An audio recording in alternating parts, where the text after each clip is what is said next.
Welcome to the Wildcat Football Insider. I'm Lynn Thompson, along with Terry Sims, the head football coach here at Bethune-Cookman University. And the Cats went on the road this past Saturday to Greensboro, North Carolina for a big MEAC date against the unbeaten and nationally ranked North Carolina A&T Aggies. It was a slugfest, and the Cats clawed their way for a big battle that we certainly knew that was going to go down to the end. And the Cats fought and fought. With 8 minutes to go in the game, the Cats had the lead, and A&T scores the game winner with 8 minutes to go. 24-20, the Cats fall short by 4 points. Terry, in a football game that we won in every statistical category except the one that counts. And as we stand here right now, Coach, we are 6 points away from being undefeated and on top of the MEAC conference standings. We are, and you know, I won't offer up any excuses. You know, as I told the team, we got to finish. Yeah. We have to finish, and we have to make the plays that we're expected to make, and they understand that. We're continuing to fight, we're continuing to prepare, and we're going to get ready to go play another great football game. On a beautiful Saturday afternoon in Greensboro, Coach, this was indeed a championship game set up. A&T coming in with a lot of momentum. A football team that is nationally ranked and deservedly so, and a team that was ripe from a matchup standpoint. Coach, you came in there, played a complete football game, and we knew we had everything in our favor, played well, held the penalties down. We were able to do ball control, but Coach, you 2 or 3 plays here or there, we win this football game. We do, and you know, you look at it, I think defensively, this was the best defensive effort that we've had here at Bethune-Cookman since I've been here, since our 2010 year against Miami.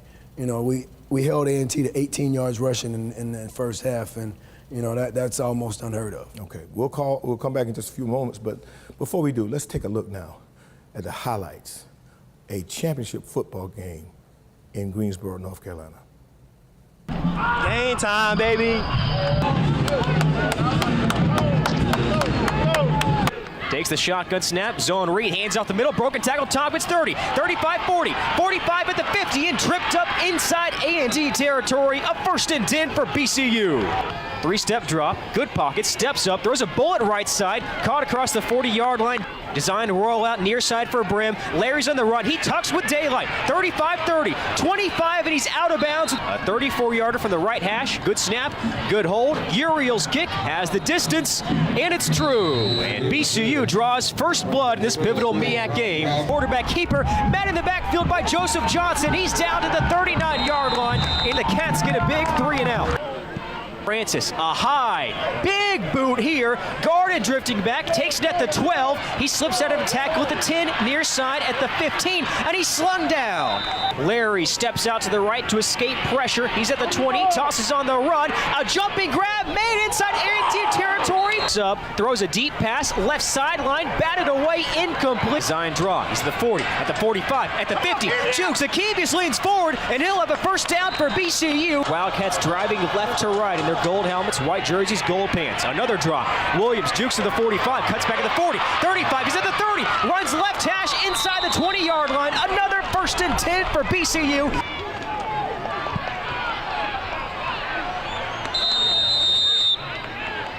Designed to roll out that way for Brim, tosses on the run, complete as he goes right at the first down marker, right side of the field. Roll out that way for Larry Brim, tosses on the run, complete to the 30-yard line to Jawil Davis, who spins out of bounds. Fade route, far side, one-on-one, and it's caught inside the 10-yard line. He's at the 5, and he scoots in. Touchdown, Frank Brown. Touchdown, BCU. Inside slot, Frank on that side, 2x2. He goes up there, the seam, and Larry leads him to the pylon.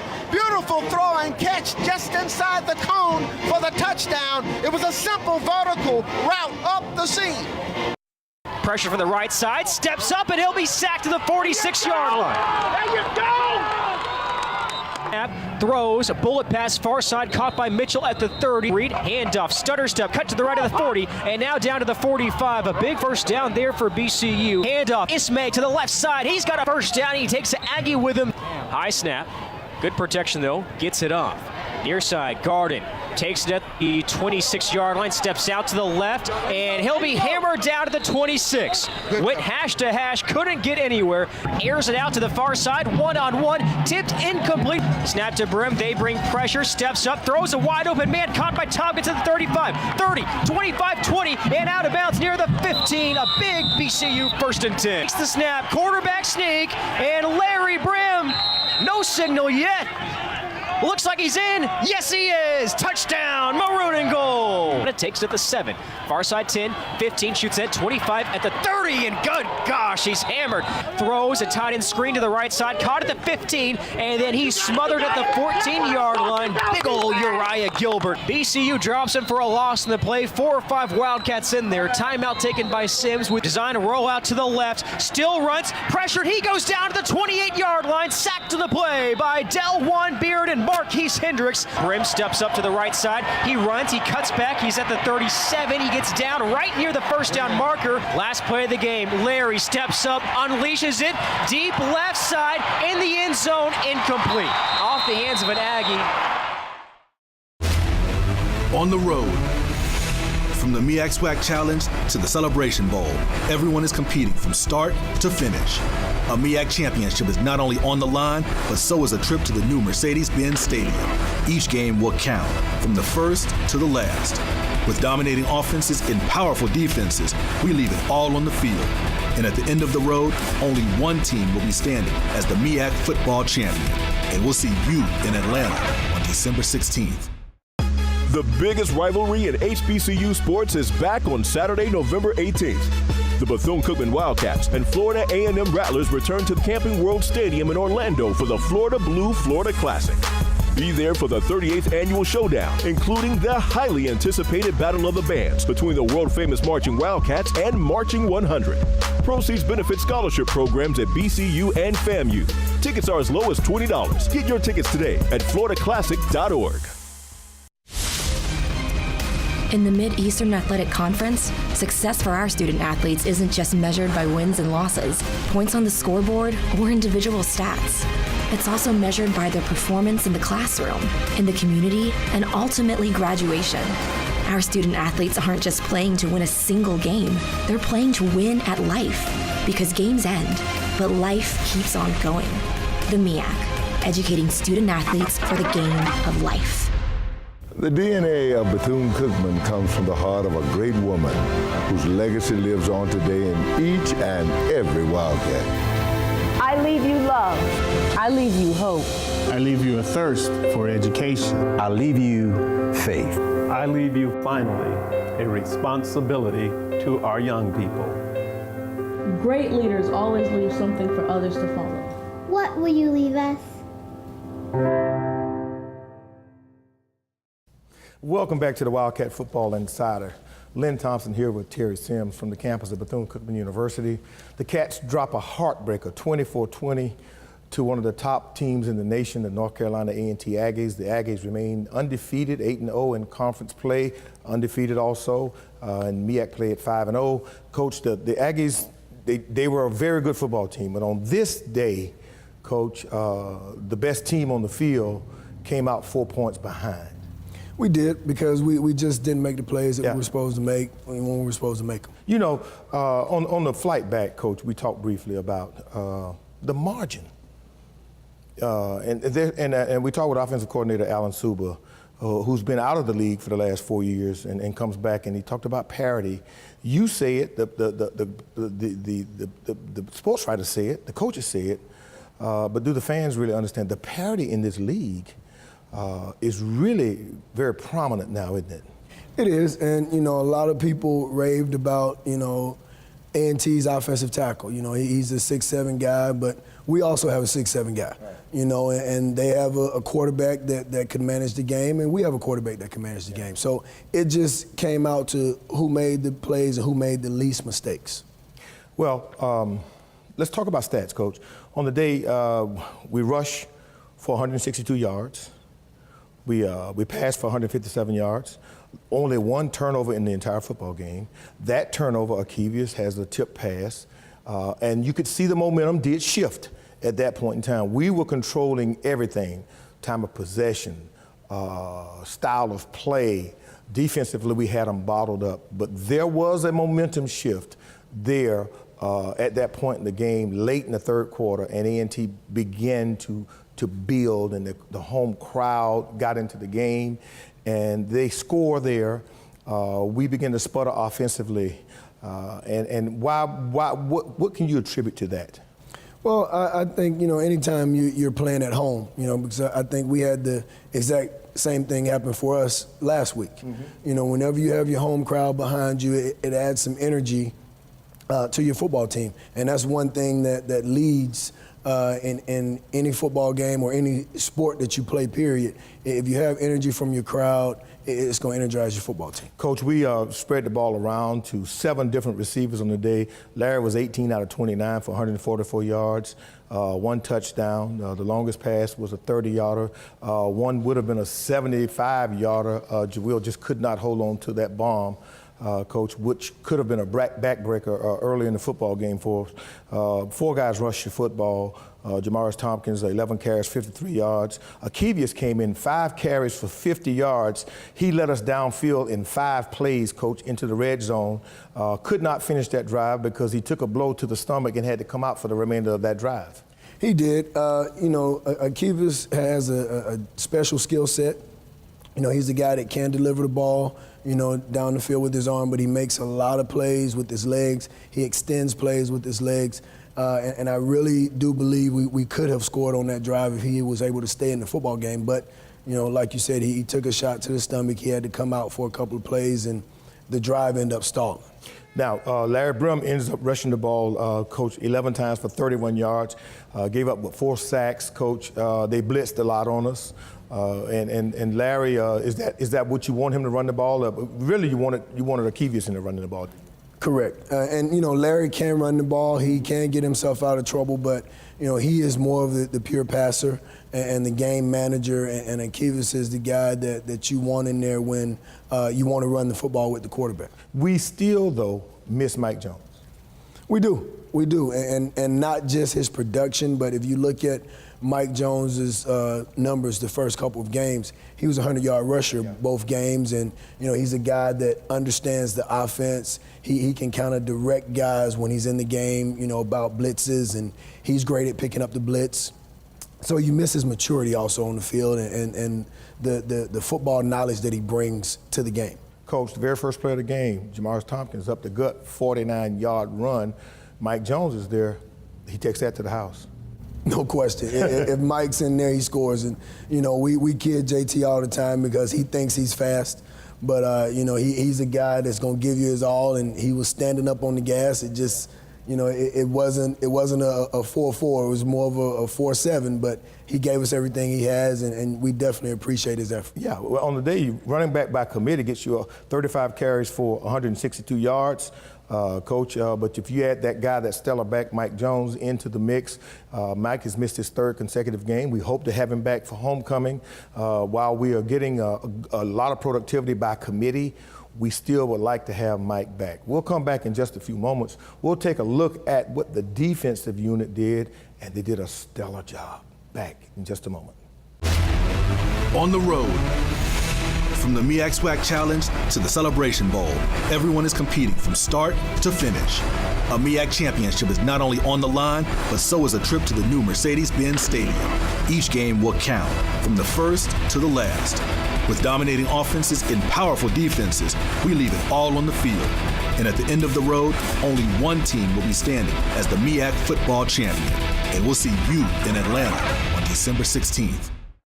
The biggest rivalry in HBCU sports is back on Saturday, November 18th. The Bethune-Cookman Wildcats and Florida A&M Rattlers return to the Camping World Stadium in Orlando for the Florida Blue Florida Classic. Be there for the 38th annual showdown, including the highly anticipated Battle of the Bands between the world-famous Marching Wildcats and Marching 100. Proceeds benefit scholarship programs at BCU and FAMU. Tickets are as low as $20. Get your tickets today at floridaclassic.org. In the Mid-Eastern Athletic Conference, success for our student athletes isn't just measured by wins and losses, points on the scoreboard, or individual stats. It's also measured by their performance in the classroom, in the community, and ultimately graduation. Our student athletes aren't just playing to win a single game, they're playing to win at life. Because games end, but life keeps on going. The MEAC, educating student athletes for the game of life. Welcome back to the Wildcat Football Insider. Bethune-Cookman versus North Carolina A&T is the football game we're talking about. I'm Lynn Thompson. It's Terry Sims, the head football coach. The Cats lose at 24-20, now fall to 500 in MEAC conference play. A&T goes to 5-0 in conference play, and the Cats now face Hampton University, another undefeated conference foe, here in homecoming this Saturday in Daytona Beach. You know, Coach, we went into the locker room down 14-13. You stopped them at half. You had 2 timeouts, according to the board. You elected not to use them. Right. And you know, at that point, the position we were on the field, you know, I felt that it was best. So let's just go in the locker room and regroup and get ready for the second half. Okay. And getting ready for the second half was important. Because from a defensive standpoint, Coach, you virtually shut them down. They had scored, however, Coach, they scored off of 2 busted plays. They did. We had one. We had one of our guys he took a bad angle, and instead of wrapping up and just making the tackle and letting us live the play again, he went for the interception and you missed the ball. Receiver caught it and scored, and the second one was a busted coverage. That was Kennedy and Duque. Coach, you play DB. Okay. That's an enticing play. You go for the glory. It's either all or nothing, right? It is, and we came up on the nothing end on that one. But it is. It's a play that, you know, that you have to know that you're going to make, because, you know, you go through that play every day in practice, and you make it in practice, and you're thinking, I'm going to make it in the game. But, you know, that situation, you would just prefer for him to take the safe thing and make the tackle and let us line up and play again, because we were playing, you know, really good defense up until that point. Yeah, we certainly were, Coach. We had them figured out at that point in time. We had them bottled up. We had all of the momentum, and you've been in enough football games to say, okay, wow, we've got them contained, if not for the big play. And that's exactly what it was. It was that play and 2 more plays that we actually had busted coverages on. You know, one with 2 of our mainstays. Mm-hmm. You know, just we had a mental breakdown. We had a bust in coverage with Daquan Richardson and one with Arthur Williams, and they end up scoring on both of those plays. Coach, on the day, 28 carries for net 105 yards rushing.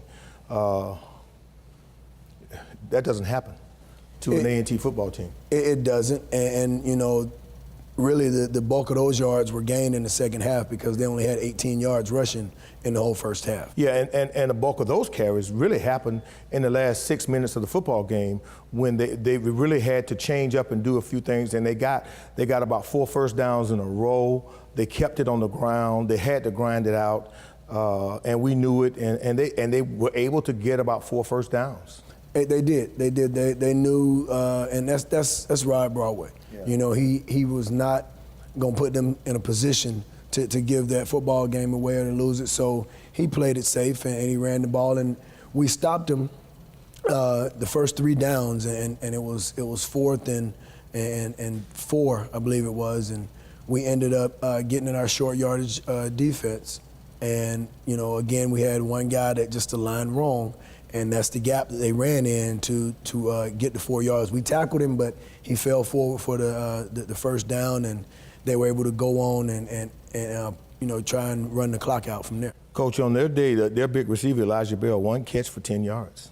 Yeah, and you know, we had our guy that I've been on probably for the last few weeks, Jamal Burgess, and he did an excellent job on him. You know, he had a really, really good day covering. You know, Burgess, he stood up to the challenge and played a solid football game. Well, they gave us big mad props in the paper, in the press conference. They said that our secondary was top-notch. They did a tremendous job on them.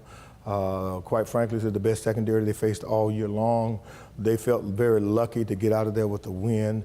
The talent on the field facing them, they figured they just had to scrap, and good teams find a way to win. And that is the difference, Coach, in championship ball clubs, and that is where you are scrapping to get us back to, and we're not far away. We're 6 points from being that football team again. We are, and you can go back and look at both conference games that we lost, and we're not going to offer up any excuses, but when you have young guys or inexperienced guys playing in certain positions, you're going to have mistakes at crucial times that you may not be able to recover from. But it's all a learning experience, and we're going to be just fine. That's right. The Cats now, Coach, as we don't have time to lick our wounds. And one of the great things about this is we did come out of this football game in relatively good shape. We did. We didn't have any major injuries coming out of this game, and the guys came out last night and we practiced well. And after we practiced, we went in and we had a weightlifting session. We met again after we practiced. So they're in good spirits. They're still motivated, and we're still ready to go out and play some good football. We'll come back in just a few moments, and we'll talk about Hampton University and Homecoming 2017. On the road, from the MEAC SWAC Challenge to the Celebration Bowl, everyone is competing from start to finish. A MEAC championship is not only on the line, but so is a trip to the new Mercedes-Benz Stadium. Each game will count, from the first to the last. With dominating offenses and powerful defenses, we leave it all on the field. And at the end of the road, only one team will be standing as the MEAC football champion. And we'll see you in Atlanta on December 16th. The biggest rivalry in HBCU sports is back on Saturday, November 18th. The Bethune-Cookman Wildcats and Florida A&M Rattlers return to the Camping World Stadium in Orlando for the Florida Blue Florida Classic. Be there for the 38th annual showdown, including the highly anticipated Battle of the Bands between the world-famous Marching Wildcats and Marching 100. Proceeds benefit scholarship programs at BCU and FAMU. Tickets are as low as $20. Get your tickets today at floridaclassic.org. In the Mid-Eastern Athletic Conference, success for our student athletes isn't just measured by wins and losses, points on the scoreboard, or individual stats. It's also measured by their performance in the classroom, in the community, and ultimately graduation. Our student athletes aren't just playing to win a single game, they're playing to win at life. Because games end, but life keeps on going.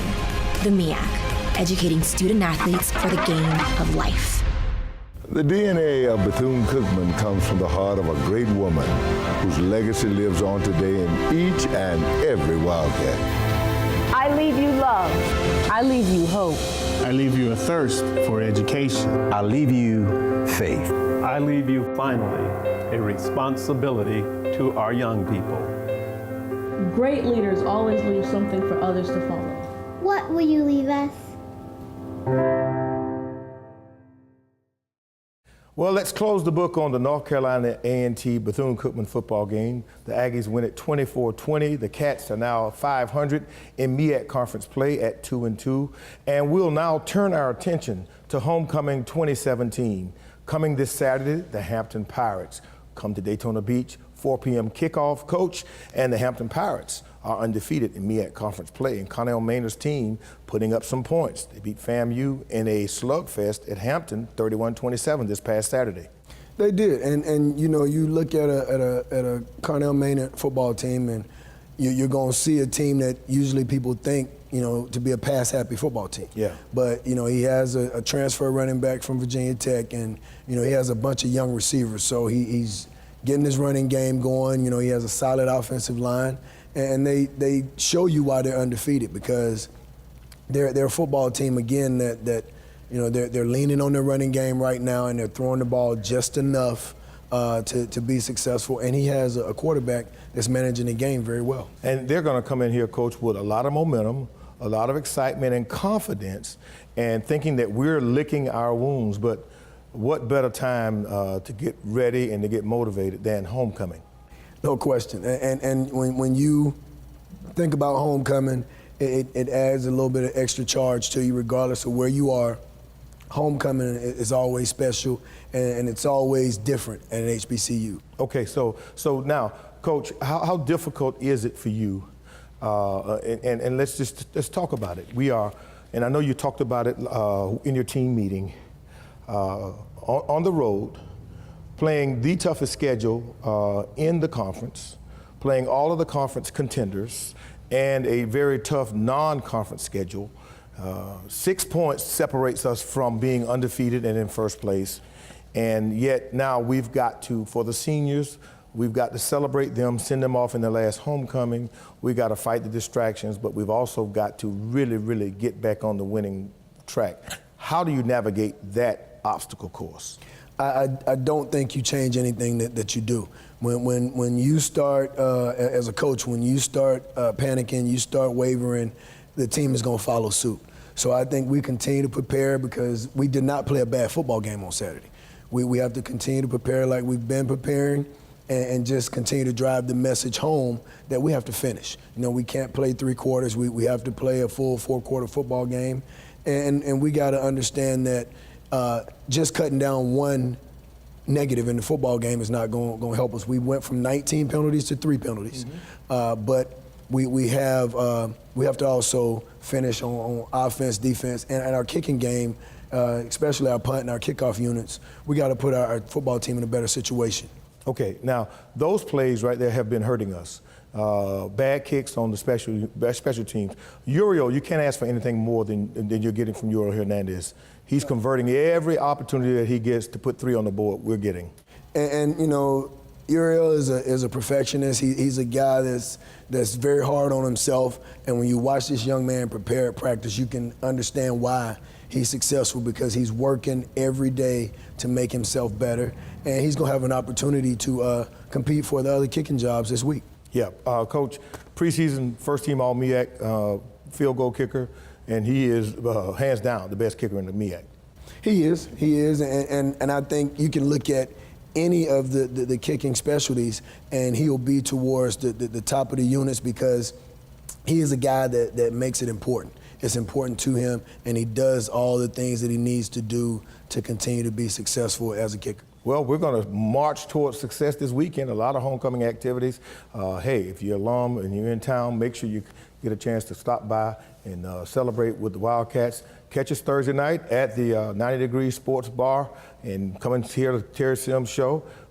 If not, come on the campus. A variety of activities celebrating Homecoming 2017. Make sure you contact the ticket office to get your ticket to Homecoming 2017. 4 p.m. kickoff. The Pirates come calling at the Jungle. It's the Cats and the Pirates. We're just about out of time, but just enough time to thank all you Wildcat fans for following the Cats on the road. Hey, we'll see you at the big tailgate session, pregame, and the Legacy Walk. And for Terry Sims and the Wildcats, I'm Lynn Thompson. We'll see you at the Jungle.